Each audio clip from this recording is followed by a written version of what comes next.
ఒకే కుటుంబానికి చెందిన ముగ్గురు స్టార్ హీరోలు, 3 సినిమాలు, అన్ని 300 కోట్లకు పైగా వసూళ్లు, మొత్తం కలిపి 1000 కోట్లకు పైగా గ్రాస్ వసూళ్లు. ఇది కేవలం ఓ రికార్డు కాదు, బాక్సాఫీస్ చరిత్రలో మెగా ఫ్యామిలీ రాసిన కొత్త అధ్యాయం.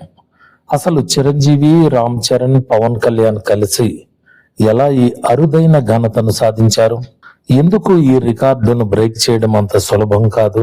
తెలుసుకోవాలంటే ఈ వీడియోను చివరి వరకు చూడండి. గత కొన్నేళ్లుగా ఇండస్ట్రీ పరిస్థితి అంత ఆశాజనకంగా లేదు. కొన్ని పెద్ద సినిమాలు ఆశించిన స్థాయిలో ఆడకపోవడంతో థియేటర్ యజమానులు, డిస్ట్రిబ్యూటర్లు ఆందోళనలో ఉన్నారు. అలాంటి సమయంలో మెగాస్టార్ చిరంజీవి మనశంకర వరప్రసాద్ గారు సినిమాతో ప్రేక్షకుల ముందుకు వచ్చారు. దశాబ్దాలుగా తెలుగు సినిమా ప్రేక్షకులను అలరిస్తున్న చిరంజీవి మరోసారి తన మార్కెట్ పవర్ ఏంటో చూపించారు.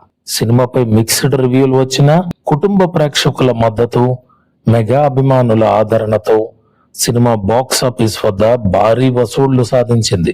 చివరికి ఈ చిత్రం 300 కోట్ల క్లబ్ లో చేరి 2026 సంవత్సరానికి బలమైన ఆరంభాన్ని ఇచ్చింది. తండ్రి రికార్డును కొడుకు అధిగమించాడు. చిరంజీవి సెట్ చేసిన మార్కును కొన్ని నెలలకే రామ్ చరణ్ బ్రేక్ చేయడం అందరినీ ఆశ్చర్యపరిచింది. బుచ్చిబాబు తెరకెక్కించిన పెద్ది సినిమాపై విడుదలకు ముందే భారీ అంచనాలు నెలకొన్నాయి.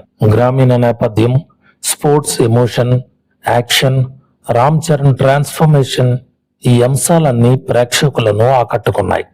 సినిమా విడుదలైన తర్వాత బాక్సాఫీస్ దగ్గర అసలు జాతర మొదలైంది. తెలుగు రాష్ట్రాల్లోనే కాదు, ఓవర్సీస్ లో కూడా ఈ చిత్రానికి మంచి ఆదరణ లభించింది. ఫలితంగా పెద్ది 400 కోట్ల మార్కును దాటింది.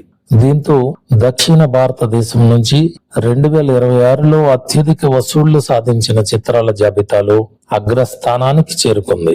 ఇక్కడితో మెగా ఫ్యామిలీ ప్రభంజనం ఆగలేదు.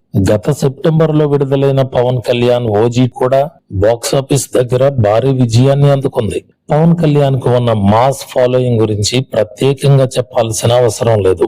సినిమాకు వచ్చిన ఓపెనింగ్స్ నే చూసి ట్రేడ్ వర్గాలు ఆశ్చర్యపోయాయి. విడుదలైన కొద్ది రోజుల్లోనే ఈ చిత్రం 300 కోట్లకు పైగా వసూళ్లు సాధించి మరో మెగా బ్లాక్ బస్టర్ గా నిలిచింది.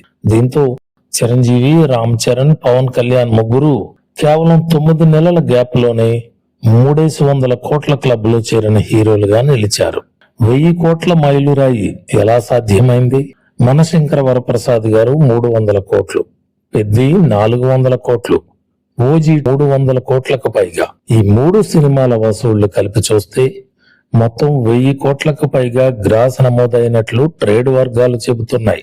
కేవలం 9 నెలల వ్యవధిలో ఈ ఘనత సాధించడం నిజంగా అసాధారణం. ఇది కేవలం స్టార్ పవర్ వల్ల మాత్రమే కాదు, దశాబ్దాలుగా మెగా ఫ్యామిలీ నిర్మించుకున్న అభిమాన వర్గం, మార్కెట్, బ్రాండ్ వాల్యూ ఈ విజయాల వెనుక ప్రధాన కారణాలు. రికార్డులు వస్తుంటాయి, పోతుంటాయి, కానీ ఒకే కుటుంబానికి చెందిన ముగ్గురు స్టార్ హీరోలు ఒకే ఏడాదిలో బాక్సాఫీస్ ను ఈ స్థాయిలో డామినేట్ చేయడం మాత్రం చరిత్రలో ప్రత్యేకంగా నిలిచిపోతుంది.